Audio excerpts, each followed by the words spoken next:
It's Dragon Ball time! Hello, welcome to another figure review. Today we're going to have a look at the S.H.Figuarts Dragon Ball Z Jeice figure. The red guy with the long hair from the Ginyu Force, Frieza's Elite Fighters, and also, he's from Space Australia. That might not be canon, but that doesn't matter for the figure.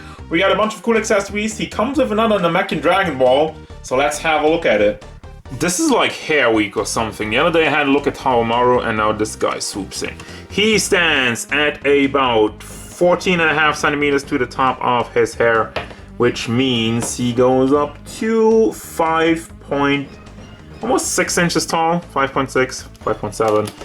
Overall, for your size comparisons, we have the one and only Jalter, the Captain Ginyu, Silver Goku, and Darkseid. Overall, look in detail, the first thing I gotta tell you, yes, the hair is huge. Look at this, and it's very heavy, so it's kind of hard to pose them because obviously this is back heavy as hell. Figuarts has a bit of a solution for that, but we'll get to that later. Face sculpt looks anime accurate to the T. Classic Dragon Ball design with the Scout in there, which is nicely painted. The see-through green in the front, and the eyes really are nicely printed on there. Also, the more I look at it, what is going on with his eye? Did they not place the paint correctly? Seems like there's the mold for the iris, but yeah, the paint is not really even close to that. I am in love with all the molded detail that goes into the hair. It is a big feature of the character, believe it or not, so they really put in the work. Unfortunately though, it doesn't have any shading, just like the rest of the figure. Would have elevated it even that much more, but then again, you can argue with the fact that in the original Dragon Ball, there wasn't really much shading going on and it looked a little bit more plain by design. The same can be said for the armor. It begs for just something a little bit going on. Now it is nice and clean, especially with the Ginyu Force logo in the front, but is it just me or the colors in the figure in general a little bit muted? Another thing that you totally could debate, because in the Dragon Ball anime, the original one, the colors were just muted in general. If you're looking at Dragon Ball Kai, if you're looking at some promotional artwork, the red would pop a lot more, so yeah. The one thing they screwed up with the paint, while minimal, there is some bleeding in the neck from the red that goes over into the black. Everything is in place in the back. You can take this panel off, by the way, but more on that later. And you do have a nice butt. It's butt time! Or Pansu, well, he kind of flashes the Pansu right there. Gotta appreciate the muscle work in the arms, but especially shining in the legs. This guy never skipped leg tail. And you have a couple of wrinkles in the boots and the gloves, and really, as far as detail goes, there's not much more to talk about. Now for the articulation, I'm going to start it off at the hair because they have a nice ball hinge in there, which brings it up and down so you can get it into poses. Fortunately, it doesn't have much side-to-side room, but it looks clean over there, so I'll forgive that. The head still has some pretty good back and forward motion, does tilt side to side a little bit, and it would rotate all the way around, but obviously you're gonna get stuck with the hair. Also have neck articulation, which by what I can tell is on a ball, so you can also tilt that side to side and bring it back and forward. So yeah, by the way, his scouter just fell out. Let's not care about that. We have hinges on his shoulder pads. The shoulder itself has a hinge, so it does go up nicely, and it is connected to a ball in the chest area, so you can rotate that around, bring it forward by a bunch, and you also have the butterfly joint over here that moves out to give you some very good forward motion. Bicep swivel, standard, double hinged elbow goes up very nicely, and the fist is just a swivel because while you have a ball hinge in there, you have zero room to move it back and forth. They just didn't leave anything in there, so it is completely useless. Chest area has some very nice motion, back, forward, and does tilt side to side. You can pull it out, tuck it back in. It's one of those things. But no matter how you do it, you still get some very good motion of it, so I don't hate it. Actually, back and forth is very impressive. I mean, it is important to get your Ginyu Force poses in. The crotch piece also has some wiggle motion, not as much. It does go back and forth fairly nicely though, and it does rotate without any hindrance. The legs move forwards, they move to the back, a little bit blocked by the butt mold. Moves out to the side, rotation in the thigh, double hinged knees. The foot moves forward, goes to the back, Side to side is very nice, and all the way around. And finally, I have a toe hinge. For the accessories, here's the Dragon Ball, which I had to have in my hand because it keeps rolling away. So it's an Namekian Dragon Ball. It is pretty big. It has 2 stars. There's the stars. Let's get that. No, alright. Not keeping that on camera. So then you have the hands. You have flat hands, kind of grabbing hands, open blast hands, and these flat hands, which are a lot more angled, and one that holds on to the briefcase.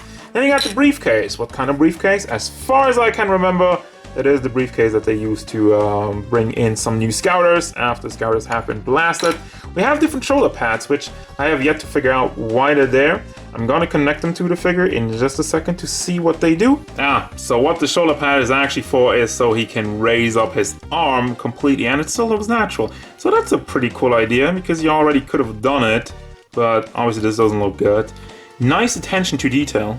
Then you have another piece to replace his back, which you can connect the base to, which is kind of like a thing like Figuarts doing a Figma, because we had that with the Proud Namekian Piccolo, where you could replace one part of his cape and just put the base in. So I think it's cool. I am totally down if they're doing that. It helps for stability, and well, you don't get a base, unfortunately. So that would have been nice, but it's still a nice option part. Speaking of nice option parts, you got a Goku hat. Why do you have a Goku hat? Well, that is for when Ginyu takes over Goku's body and he's all evil and stuff. And also they have the same problem with the eyes here. What is going on with that? For the Jeice faces though, you got yelling faces. He has a lot of yelling faces and not much else. Looking to the side and just looking straight and yelling, and while the mouth is a little bit different, and that's just another one yelling. Don't have like a scared face or just a neutral face. Well, the neutral face on the figure. He does have a smirk on the figure though, so no. Then you got energy effect. This little fireball over here, which does have a peg to connect that peg hole, to connect the ball peg in there, and you have this little ring just to slide that over his arm so you can hold it up. It is see-through red, so it does look good, and that's it.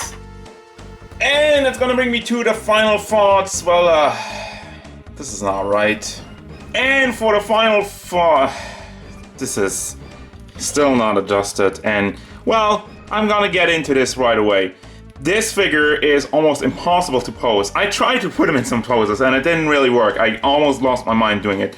And it's not really the fault of the figure, it's really the design with the huge hair. What they did kind of screwed up is making the peg like this, because problem is, you can't rotate the figure. If I'm trying to put him in a pose where he's not completely straight, he will not be able to touch the bottom because I cannot rotate the figure like that.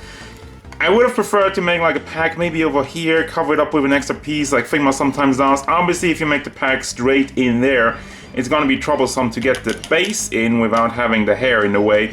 But overall, it's a troublesome design. I just wanted to take note of that. I'm not retracting points on the overall performance of the figure, because they had to work around that somehow and still give him this huge bushy piece of hair. Now for the actual final thoughts, I still like this figure. It's a good representation of the anime version. Nothing really much to complain about there. Could have had a little bit of extra shading or panel work in the armor especially. But then again, Ginyu doesn't have it. If you make one of the Ginyu Force now with shading, he will stand out like very badly from all the other ones, so they gotta stick to that now. The overall worth of the figure is still good, because you have a simple design, and Figuarts, they were like, okay, well, we're gonna deliver on a lot of cool accessories. You have the fireball, you have the different Goku hat, you have a bunch of faces, even though the faces all kind of look the same.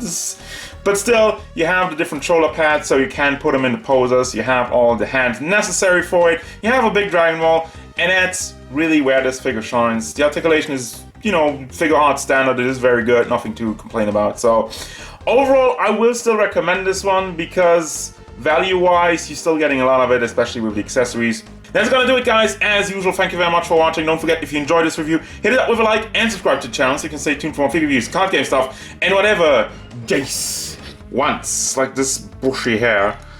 Do not be so cumbersome.